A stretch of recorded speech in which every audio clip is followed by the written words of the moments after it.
الحمد لله نحمده ونستعينه ونستغفره ونؤمن به ونتوكل عليه ونعوذ بالله من شرور أنفسنا ومن سيئات أعمالنا من يهده الله فلا مضل له ومن يضلله فلا هادي له وأشهد أن لا إله إلا الله وحده لا شريك له وأشهد أن سيدنا وشفيعنا وحبيبنا محمدا عبده ورسوله صلى الله عليه وعلى آله وأصحابه وسلم تسليما كثيرا أما بعد فأعوذ بالله من الشيطان الرجيم بسم الله الرحمن الرحيم سبحان الذي أسرى بعبده ليلا من المسجد الحرام إلى المسجد الأقصى الذي باركنا حوله لنريه من آياتنا إنه هو السميع البصير صدق اللہ العظیم.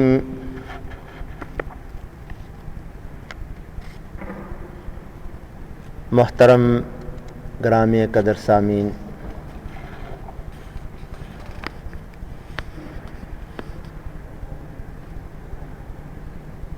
ستائیسویں رجب کے بارے میں یہ مشہور ہے کہ اس دن شب اسرات کو معراج ہوئی ہے،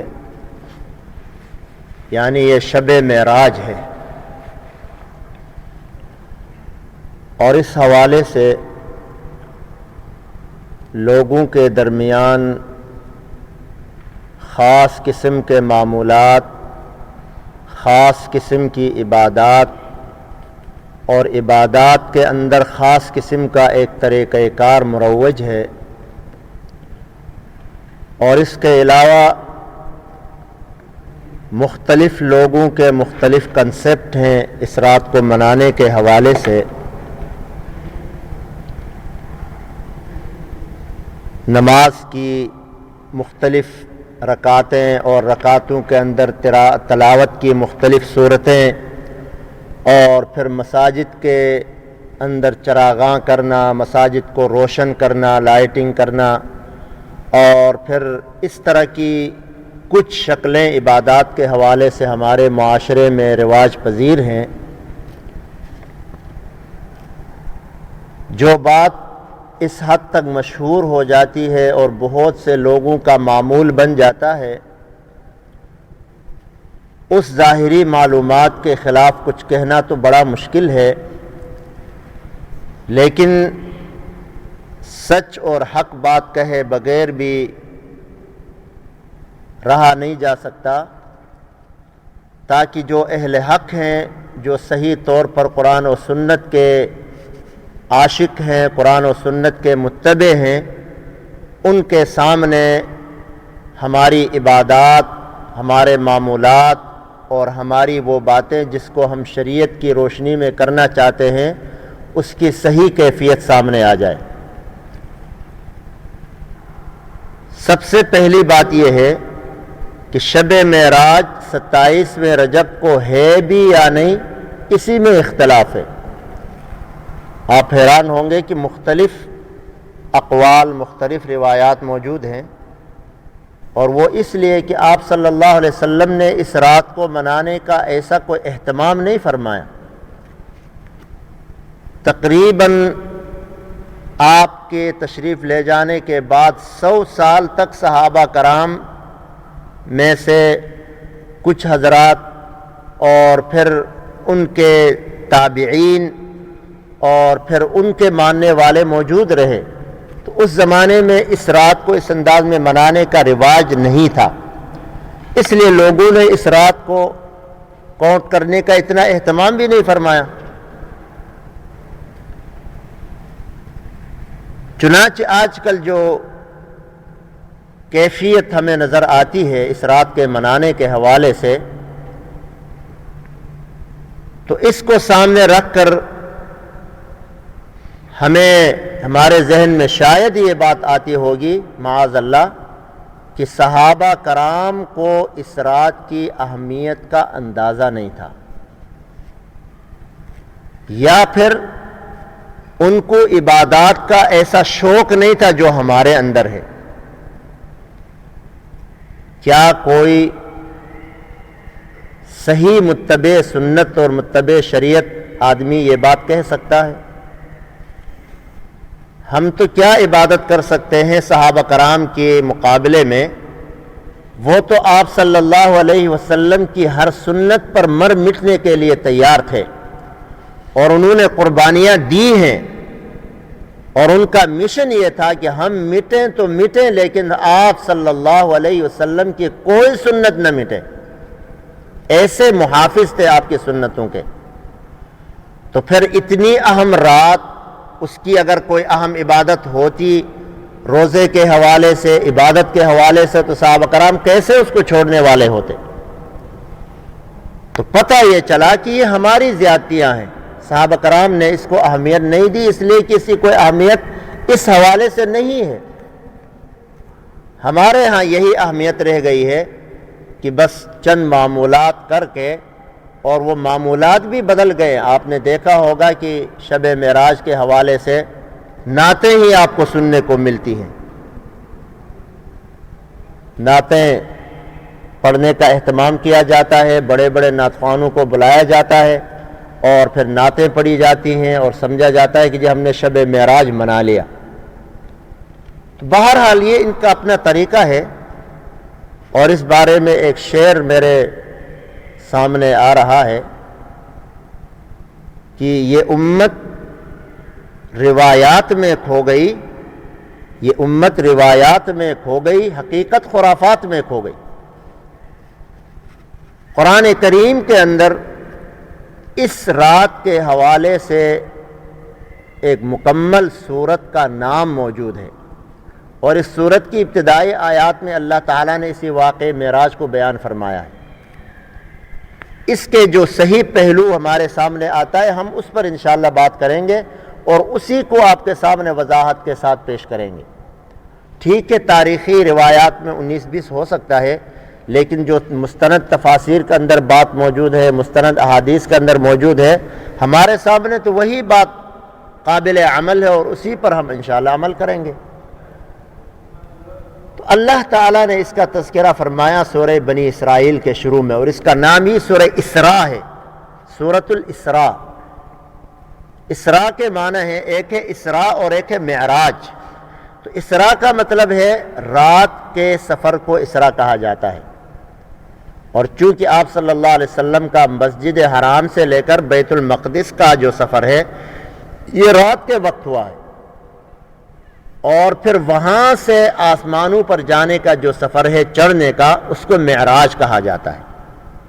تو اللہ تعالیٰ نے قرآن کریم میں اس کو بیان فرمایا کہ سبحان الذی اسری بعبدہ لیلا من المسجد الحرام الى المسجد الاقصى الذی بارکنا حولہ لنریہ من آیاتنا، کہ پاک ہے وہ ذات جس نے اپنے بندے کو سیر کرائی اسرا رات کے وقت مسجد حرام سے مسجد اقصی تک۔ اس واقعے کو ذرا ہم گہرائی کے ساتھ دیکھیں تو بات دراصل یہاں سے شروع ہوتی ہے کہ آپ اور آپ صلی اللہ علیہ وسلم اور آپ صلی اللہ علیہ وسلم کے صحابہ کو مشرکین مکہ جیسے ستاتے تھے، تکالیف دیتے تھے، ایذائیں دیتے تھے، تو اس سلسلے کا جو آخری مرحلہ آیا کہ ان سب سے مکمل بائیکاٹ کرنے کا قریش مکہ نے اعلان کیا، اور ان تمام حضرات کو، آپ اور آپ کے اہل خاندان اور آپ کے ماننے والے اور قریش کو، ایک بنو ہاشم کو شعب ابی طالب کے اندر محصور کر دیا گیا کہ بس یہ لوگ یہاں سے نہ نکلیں، ان سے نہ کوئی بات کرے، نہ کوئی ان کے ساتھ شادی بیاہ کرے، نہ ان کے ساتھ لین دین کرے، نہ ان کے ساتھ کوئی بات چیت کرے، گویا سوشل بائیکاٹ ہو گیا ان کا۔ اور 3 سال کا یہ عرصہ تھا، بڑی مشقت سے ان حضرات نے نکالا، یہاں تک کہ باہر سے کوئی چیز اندر آنے نہیں دیتے، اندر جانے نہیں دیتے، اندر سے چیز باہر آنے نہیں دیتے، ایسی مشکلات میں وقت گزرا۔ تو اس کے ختم ہونے کے بعد پھر آپ صلی اللہ علیہ وسلم پر ایک اور مصیبت ٹوٹی کہ آپ کے سب سے 2 قریبی سہارے، حضرت ابو طالب آپ کے عم محترم اور آپ کی زوج محترمہ حضرت خدیجہ رضی اللہ عنہما کا نبوت کے 10ویں سال انتقال ہوا۔ یہ آپ کے 2 بہت بڑے سہارا تھے۔ ان کے انتقال سے آپ کو بہت تکلیف ہوئی، آپ کو بہت زیادہ پریشانی ہوئی۔ تو آپ صلی اللہ علیہ وسلم نے فیصلہ فرمایا کہ مکے کے اندر تو بڑا کام کیا، 10 سال کام کیا، اب ذرا مکے کی وادی سے باہر جا کر دعوت دی جائے۔ تو آپ یہ سوچ کر قریبی وادی طائف کی طرف چلے گئے۔ وہاں گئے تو وہاں کے 3 سردار تھے، ان کے سامنے آپ نے بات پیش فرمائی۔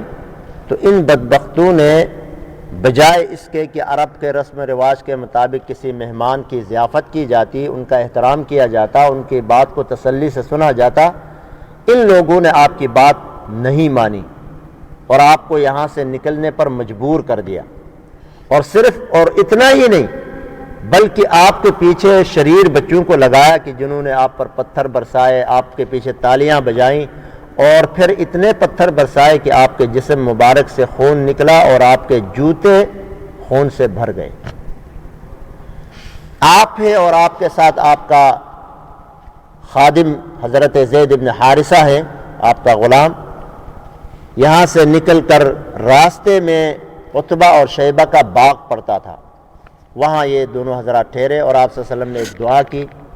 اور عتبہ اور شیبہ نے جب آپ صلی اللہ علیہ وسلم کو اس حالت میں دیکھا تو ان کو ترس آیا، اپنی رشتہ داری کا اور قریشی ہونے کا جو ایک عنصر ہوتا ہے انسان کے اندر، تو وہ ان کا جاگ اٹھا اور انہوں نے ایک پلیٹ میں آپ صلی اللہ علیہ وسلم کو انگور بھجوائے۔ بہرحال یہ الگ واقعہ حضرت عداس نے پیش کیا، آپ صلی اللہ علیہ وسلم نے بسم اللہ پڑھ کر کھجور کھائے، وہ انگور کھائے، تو انہوں نے کہا کہ یہاں کے لوگ بسم اللہ نہیں پڑھتے، آپ کون ہیں؟ آپ نے اپنا تعارف کرایا، حضرت عداس کا تعارف بھی ہو گیا۔ بہرحال یہاں سے آپ دوبارہ مکہ آئے تو آپ صلی اللہ علیہ وسلم ایک رات کو حضرت ام ہانی کے گھر میں سو گئے، اور سونے سے پہلے آپ بڑے پریشانی کے عالم میں کہ میرا اب تو کوئی اس طرح کا یار و مددگار بھی نہیں رہا، پریشانیاں بڑھتی گئیں۔ تو آپ اسی پریشانی کے عالم میں سو گئے تو رات کو حضرت جبریل امین آئے اور آپ کو ان کے کمرے سے اٹھا کر بیت اللہ مسجد حرام کے پاس لے گئے، وہاں لے جا کر آپ کا شق صدر کیا، یعنی آپ کے سینہ مبارک کو چاک کیا اور دل کو نکال کر اس کے اندر اس کو دھویا، آب زمزم سے صاف کیا، اور پھر اس کو علم و حکمت کے ساتھ بھر دیا اور دوبارہ اس کو اپنی جگہ رکھ کر اس سلائی کر دی۔ اس کے بعد آپ کے سامنے ایک سواری لائی گئی جس کا نام براق ہے، اور یہ خچر سے تھوڑا سا چھوٹا، گدھے سے ذرا بڑا، اس طرح کی یہ سواری تھی۔ اس پر آپ صلی اللہ علیہ وسلم کو بیٹھنے کے لیے کہا، حضرت جبریل نے، آپ بیٹھے اور خود بھی اس پر سوار ہوئے۔ یہاں سے بیت المقدس تک یہ سواری سفر ہوا، اور راستے میں بہت سی باتیں پیش آئیں، وہ انشاءاللہ میں اگلے درس میں آپ کے سامنے عرض کروں گا۔ تو اس سے پہلے جب آپ صلی اللہ علیہ وسلم بیت المقدس پہنچے تو وہاں سارے انبیاء جو ہیں وہ صف بستہ کھڑے ہیں، یعنی ایسی کیفیت ہے کہ نماز کا ٹائم ہوا ہے، سارے لوگ صف میں کھڑے ہیں، سارے انبیاء، بس امام کی کمی ہے۔ تو آپ صلی اللہ علیہ وسلم وہاں پہنچے، اپنے براق سواری کو باہر باندھا، پتھر کے ساتھ اندر گئے تو حضرت جبریل علیہ السلام نے آپ کا ہاتھ پکڑ کے آگے کر دیا امامت کے لیے۔ تو ایک روایت کے مطابق یہ واقعہ پہلے پیش آیا امامت کا، اور ایک روایت کے مطابق آسمانوں سے آنے کے بعد یہ واقعہ پیش آیا۔ بہرحال آپ نے امامت کرائی، اس کے بعد آپ کے لیے ایک سواری لائی گئی جس کا نام رفرف ہے۔ اس سواری میں بیٹھ کر آپ کو آسمانوں کی طرف لے جایا گیا، اور ایک روایت کے مطابق یہ ہے کہ آپ کے لیے زینہ لایا گیا، سیڑھی لائی گئی۔ اس کی جو بھی کیفیت تھی وہ اللہ بہتر جانتا ہے۔ ظاہر ہے لاکھوں کروڑوں میل کا سفر ہے آسمانوں تک، ایک آسمان سے لے کر زمین تک پتہ نہیں کتنا سفر ہے، پھر دونوں ایک آسمان سے دوسرے آسمان تک، تیسرے، پھر چوتھے، پھر پانچویں، پھر بیت المعمور تک، پھر عرش تک، کتنی مسافت ہوگی اللہ جانتا ہے۔ تو بہرحال بات کو سمجھنے کے لیے اللہ تعالیٰ نے جو آج کل ہمیں سہولیات دی ہیں اس کی ہم مثال دے سکتے ہیں۔ مثال یہ ہے کہ جیسے آپ آج لفٹ میں بیٹھتے ہیں تو یہ لفٹ آپ کو بس اوقات 100 منزل تک لے جاتی ہے، یہاں تو شاید اتنے نہیں ہیں، دوسرے ملکوں میں ہیں 20 30 40 50 60 70 منزلہ تک آپ کو آرام سے لے جاتی ہے۔ انسانوں کی پہنچ یہاں تک ہے، اس سے بھی اگر لمبی بلڈنگیں ہوں تو لفٹ لے جاتی ہے آپ کو آرام سے، اور آپ کو پتہ بھی نہیں چلتا ہے۔ تو اللہ تعالیٰ نے اپنے نبی کے لیے اس طرح کا کوئی بندوبست کیا ہو، اور حضرت جبریل کی معیت میں آپ گئے پہلے آسمان میں۔ پہلے آسمان میں حضرت آدم علیہ السلام سے ملاقات ہوئی، اس کے بعد دوسرے آسمان میں حضرت یحییٰ علیہ السلام سے ملاقات ہوئی، دوسرے آسمان میں حضرت عیسیٰ اور حضرت یحییٰ علیہ السلام سے، اور تیسرے آسمان میں حضرت یوسف علیہ السلام سے ملاقات ہوئی، چوتھے آسمان میں حضرت ادریس علیہ السلام سے ملاقات ہوئی، اور پانچویں آسمان میں حضرت ہارون علیہ السلام سے، چھٹے میں حضرت موسیٰ علیہ السلام، اور ساتویں میں حضرت ابراہیم علیہ السلام۔ ہر ایک نے آپ کے بارے میں پوچھا اور آپ کو مرحبا کہا۔ حضرت ابراہیم علیہ السلام نے تعارف کرایا، تفصیلی واقعہ ہے، بات لمبی ہو جائے گی، میں صرف اختصار کے ساتھ بات کو آگے بڑھا رہا ہوں۔ بہرحال یہاں سے نکل کر بیت المعمور تک پہنچے، سدرۃ المنتہا سے آپ گزرے۔ سدرۃ المنتہا یہ ایک درخت ہے بیری کا، جس کی جڑ چھٹے آسمان میں ہے، اور پتے اور شاخیں جو ہیں ساتویں آسمان سے بھی آگے نکلی ہوئی ہیں، اور ہر پتے کے ساتھ ایک ایک فرشتہ ہے، اللہ کے تسبیح و تقدیس بیان کر رہا ہے۔ بہرحال یہ ایک درخت ہے، اس کے بارے میں یوں کہا جاتا ہے کہ نیچے سے جتنے احکام جاتے ہیں یہاں تک جا کر منتہی ہوتے ہیں، اوپر سے آتے ہیں یہاں آ کے رکتے ہیں، پھر یہاں سے نیچے آتے ہیں، اس طرح کی بہرحال ایک تفصیل ہے اس کے بارے میں۔ یہاں سے پھر آپ کو اللہ کے دربار کی طرف حضرت جبریل علیہ السلام لے کر گئے، عرش کی طرف۔ تو راستے میں حضرت جبریل نے فرمایا کہ اے جبریل اس سے آگے آپ جائیں، اے محمد اس سے آگے آپ جائیں، میں نہیں جا سکتا، میرے پر جلتے ہیں۔ تو گویا آپ صلی اللہ علیہ وسلم کا مقام فرشتوں سے بھی آگے ہے۔ اور ایک ضمنی بات یہ عرض کروں کہ ہمارے بعض دوستوں کو یہ اشکال لگتا ہے کہ آپ صلی اللہ علیہ وسلم نور ہیں یا بشر ہیں، تو یہاں سے یہ بات آپ سوچ سکتے ہیں کہ ہم آپ کو نور کہہ کر آپ کے مقام کو بڑھا نہیں رہے بلکہ گھٹا رہے ہیں، کیونکہ نوریوں کے سردار کی تو یہاں مسافت ختم ہو گئی، سفر ختم ہو گیا۔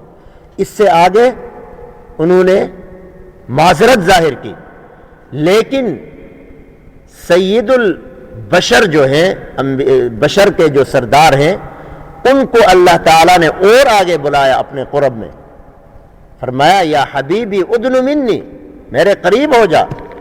اور پھر انتہائی تنہائی میں ثم دنا فتدلی فکان قاب قوسین او ادنا، اللہ کی شان کے مطابق اللہ نے اپنے قریب بلایا۔ تو وہاں جب آپ گئے تو عجیب انداز میں تحیہ پیش کیا اللہ کے نبی نے، التحیات للہ والصلوات والطیبات، اس میں ان الفاظ کے ساتھ آپ صلی اللہ علیہ وسلم نے تحیہ پیش کیا، سلام پیش کیا۔ تو اللہ کی طرف سے جواب آیا السلام علیک ایھا النبی ورحمۃ اللہ وبرکاتہ، ہماری تحیات جو ہیں، اے نبی آپ پر بھی سلامتی ہو، اللہ کی رحمتیں اور برکتیں آپ پر نازل ہوں۔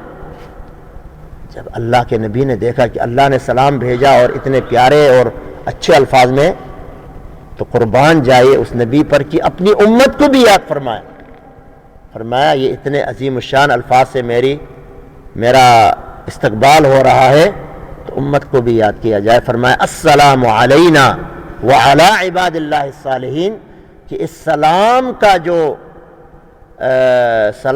کا جو درجہ ہے یہ صرف مجھ تک محدود نہیں ہے، بلکہ میرے امت کے اللہ کے نیک بندوں پر بھی اس کی سلامتی کا حصہ پہنچے، یہ صرف مجھ تک محدود نہ رہے.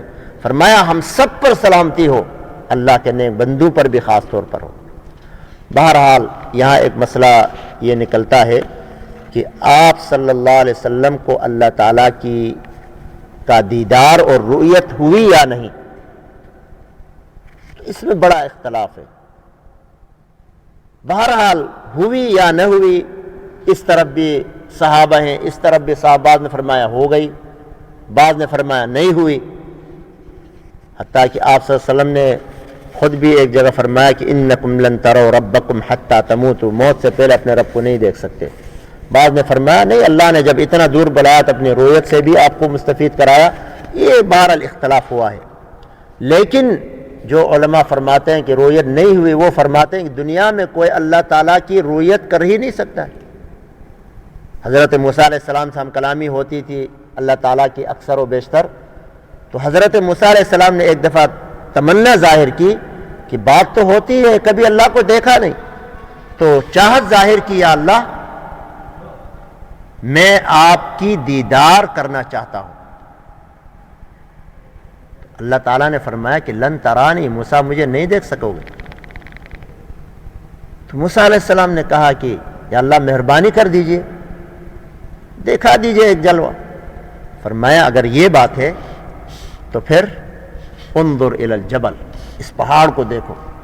پہاڑ آپ جانتے ہیں اپنی مضبوطی اور ثباتی میں ایک مثال ہے. مضبوطی سے کسی کو تشبیہ دی جاتی ہے تو پہاڑ سے دی جاتی ہے، پہاڑ جیسا مضبوط تھا. اللہ تعالیٰ نے فرمایا وَلَكِنْ انظُرْ إِلَى الْجَبَلِ فَإِنِ اسْتَقَرَّ مَكَانَهُ فَسَوْفَ تَرَانِي، پہاڑ کو دیکھو، میں ایک تجلی ظاہر کروں گا، اگر وہ میری تجلی کو برداشت کر سکا تو تم بھی دیکھ لو گے، ہمیں کیا اعتراض ہے. فَلَمَّا تَجَلَّى رَبُّهُ لِلْجَبَلِ جَعَلَهُ دَكًّا وَخَرَّ مُوسَىٰ صَعِقًا فَلَمَّا أَفَاقَ قَالَ سُبْحَانَكَ تُبْتُ إِلَيْكَ. اللہ کی اس رؤیت سے، تجلی سے پہاڑ ریزہ ریزہ ٹوٹ ٹوٹ کر گر گیا، ریزہ ریزہ ہو گیا. موسیٰ علیہ السلام بے ہوش ہو گئے، غشی کھا گئے، اٹھ کر اللہ سے معافی مانگی، اللہ مجھ سے غلطی ہو گئی. تو فرماتے ہیں کہ دنیا میں یہ جو ہماری آنکھیں ہیں یہ اللہ کی دیدار کو، رؤیت کو برداشت نہیں کر سکتی، اس لیے آپ کو بھی دیدار الہی نہیں ہوئی، ہم کلامی ہوئی. پھر اللہ تعالیٰ نے اس تنہائی میں آپ کو بلا کر ایک تحفہ عطا فرمایا، اور وہ تحفہ آپ جانتے ہیں کون سا تحفہ ہے؟ وہ تحفہ ہے جس کو اللہ کے نبی نے دین کا ستون کہا ہے، آنکھوں کی ٹھنڈک کہا ہے، اسلام اور کفر کے درمیان فرق کرنے والی چیز کہا ہے، یعنی نماز. اللہ نے نماز کی فرضیت کے لیے اپنی وحی کا پورا نظام چینج کر دیا. جہاں وحی آپ پر آتی تھی خود صاحب وحی کو آسمانوں پہ بلایا. آپ اندازہ لگائیں نماز کی اہمیت کا. اور اس کے بعد اتنی قربت، جب دنیا میں کوئی کسی کو اہم بات کرنا چاہتا ہو، کوئی اہم وصیت کرنا چاہتا ہو تو اس کو تنہائی میں بلاتا ہے، پھر وہ اہمیت بات کی سمجھا کر پھر بات کرتا ہے. تو اللہ نے بھی اپنے نبی کو تنہائی میں بلایا اور پھر نماز کی فرضیت کر دی کہ میرے نبی آج کے بعد تم مجھ سے ڈائریکٹ مل سکتے ہو، یہ نماز کا ذریعہ ہے.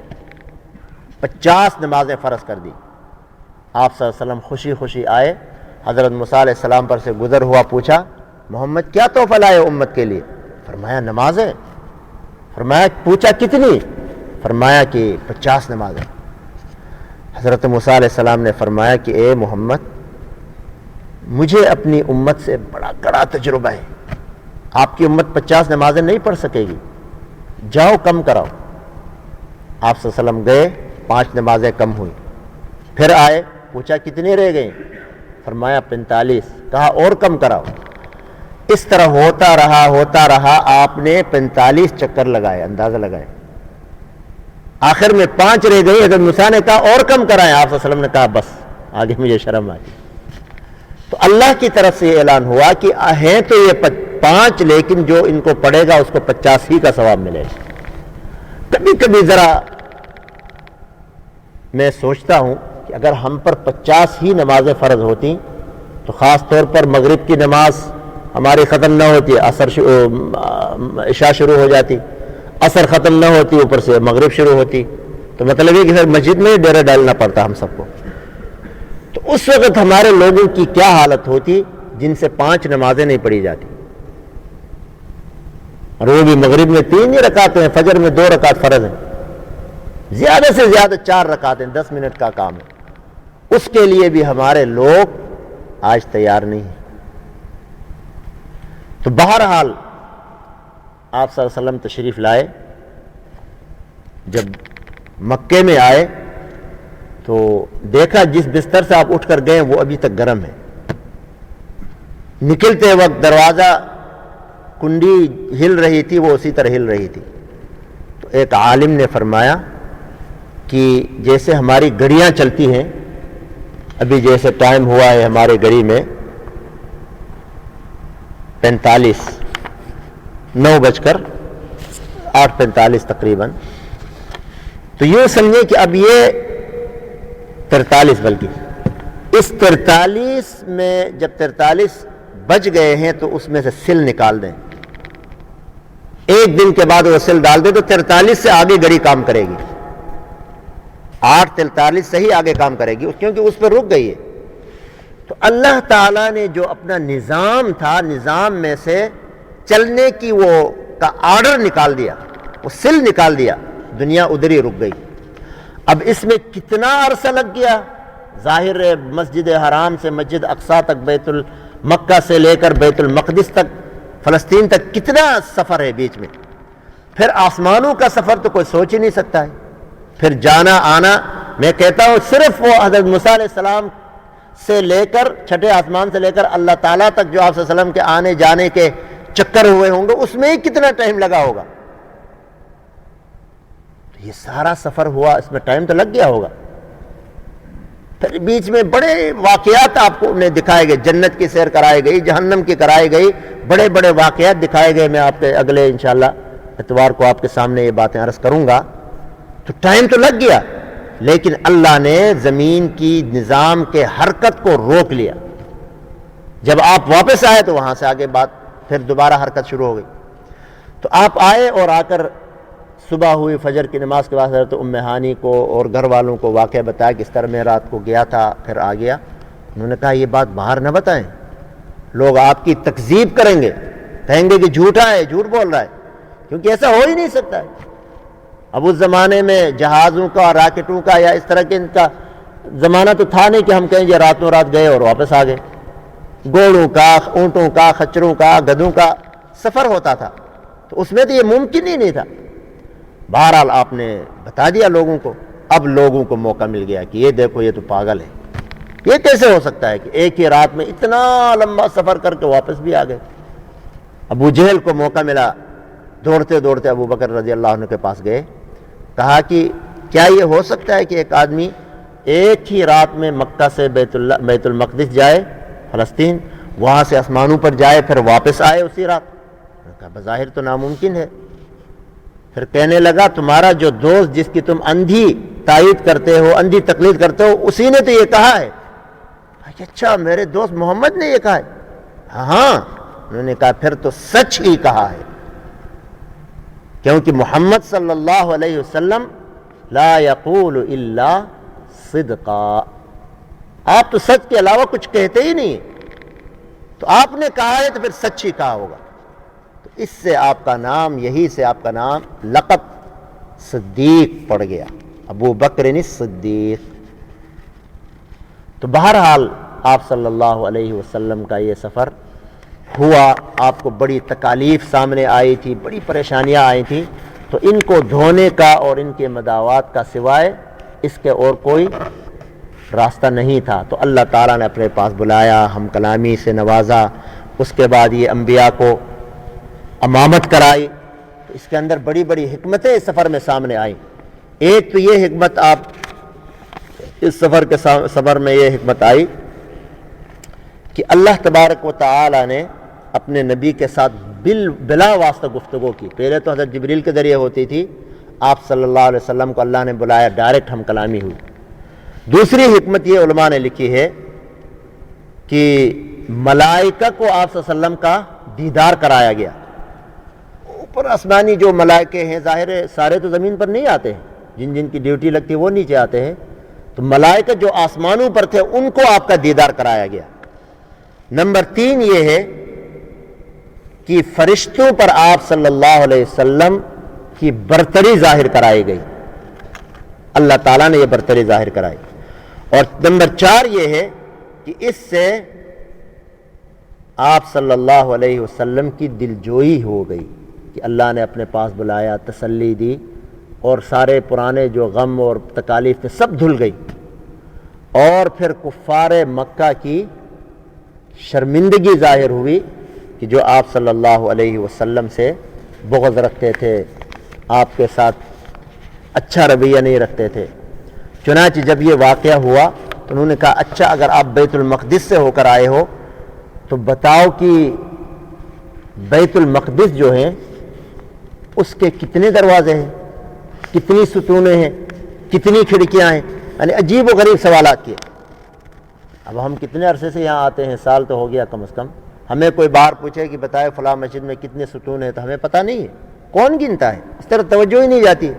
بڑے بڑے 4 ستونے نظر آ رہے ہیں، یہ تب گن کے جائیں گے تو باہر کسی کو بتائیں گے، لیکن توجہ کہاں جاتی ہے اس طرف۔ آپ ہو سکتا ہے بڑے عرصے سے ہم اپنی مسجد میں جیسے 8-9 سال سے نماز پڑھ رہے ہیں، اگر اس کا کوئی ہمیں پوچھے تو پتہ نہیں ہوتا ہے، کیونکہ آپ وہ گننے کے لیے تھوڑی آتے ہیں، آئے نماز پڑھے اور چلے گئے۔ لیکن اللہ نے اپنے نبی کی لاج رکھی، بیت المقدس اور آپ کے سامنے سے جتنی رکاوٹیں تھیں سب ہٹا کر بیت المقدس کو سامنے کر دیا۔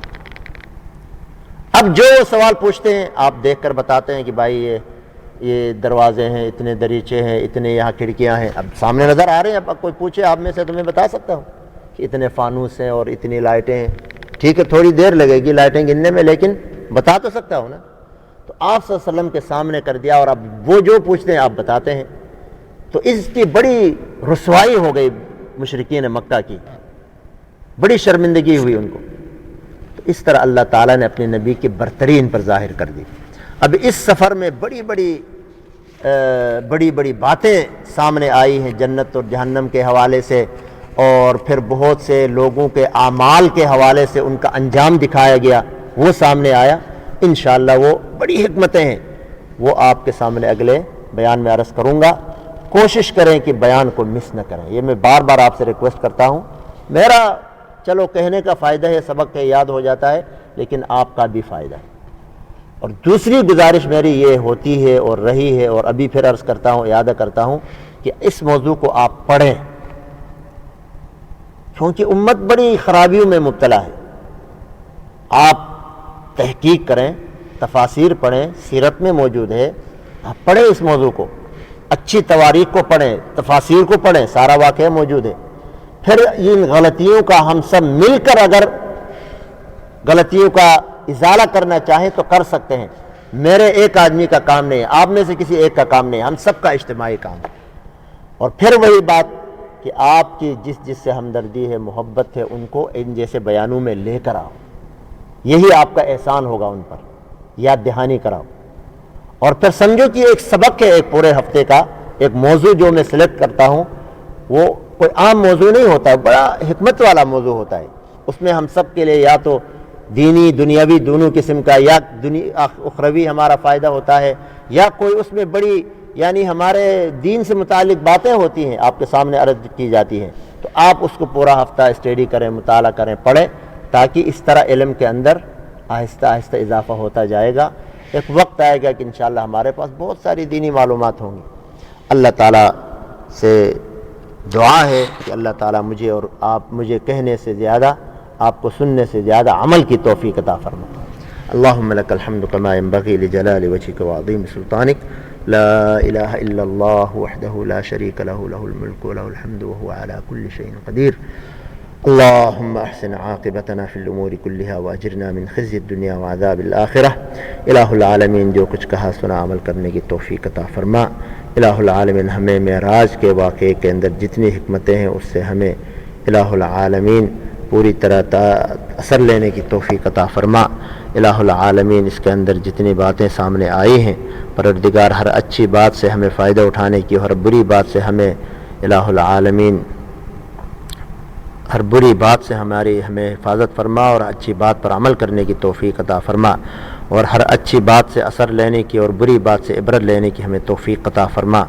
ربنا اغفر لنا ذنوبنا واسرافنا في امرنا وثبت اقدامنا وانصرنا على القوم الكافرين، وصلى الله تعالى على خير خلقه محمد وآله وصحبه اجمعين برحمته۔